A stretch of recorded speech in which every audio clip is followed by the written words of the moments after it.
Well, familiar po tayo sa two-part liturgy at the Mass. That is why we distinguish between the first part, which is the liturgy of the Word, and the second part, which is the liturgy of the Eucharist.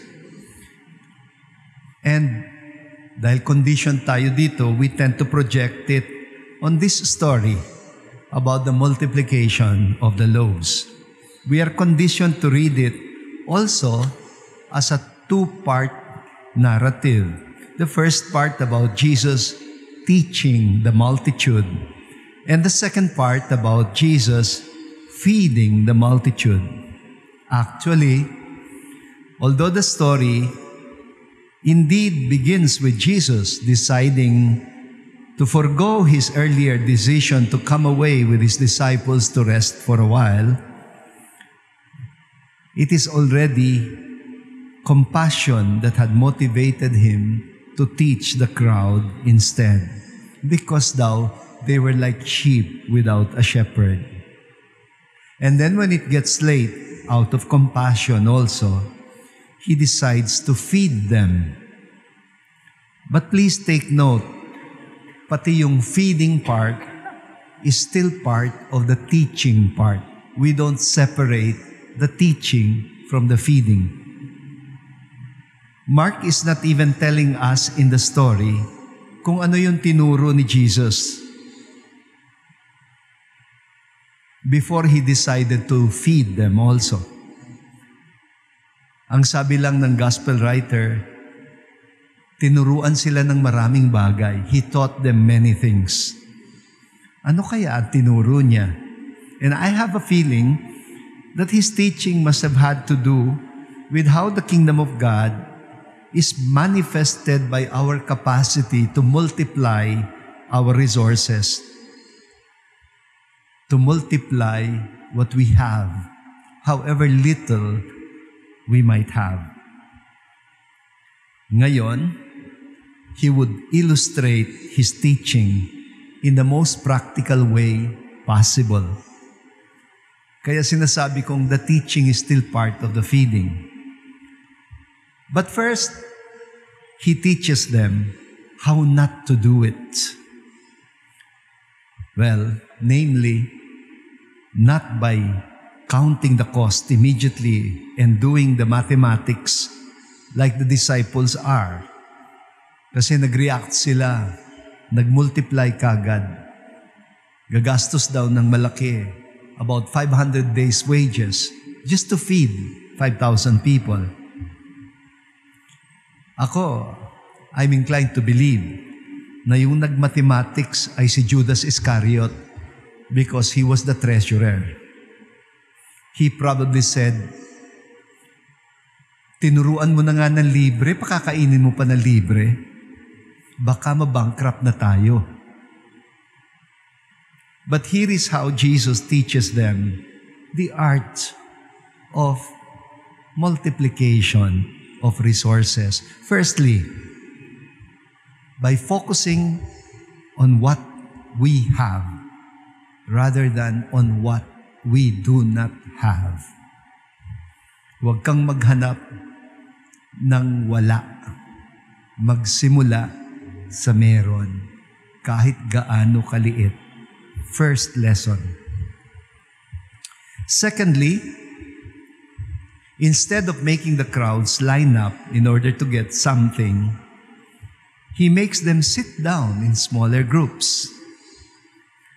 Palagay ko, he made them sit down because that way, magkakakwentuhan sila. And in John's Gospel, nagtanong si Jesus, ano bang meron tayo dyan? At ang unang naglabas ng pagkain was a little boy who had 5 loaves and 2 fish. Shinare niya ang meron siya.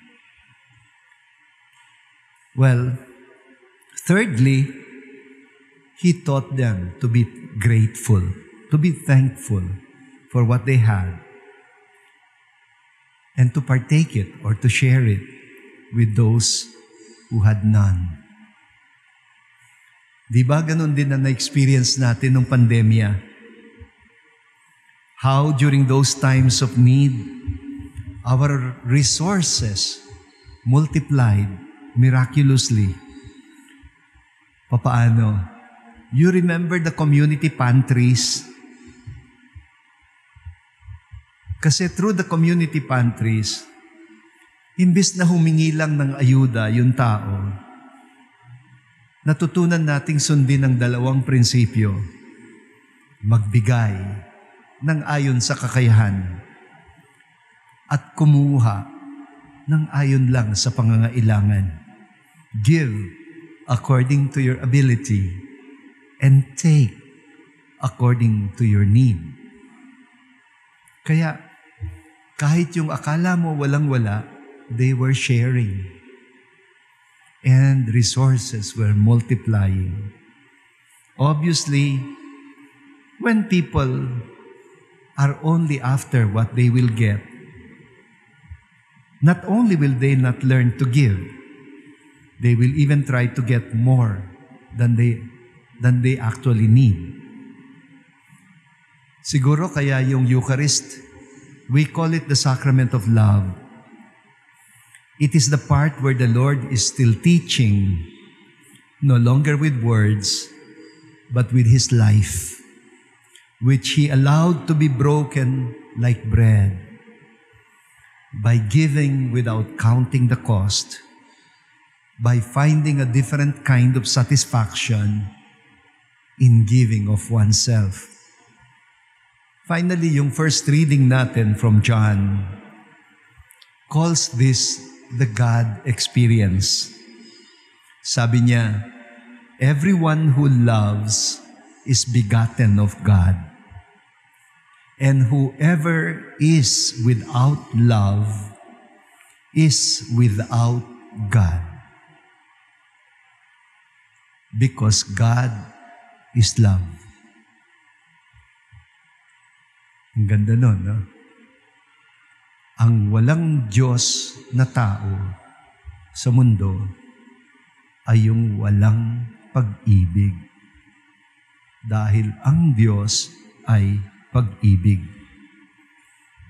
It is in this way, according to the writer, that God's love is revealed to us through the generous self-giving of God in the passion and death of Jesus, His Son, on the cross.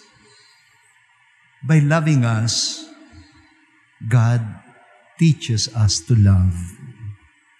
We learn generosity from our generous God, from Christ who lived a generous life.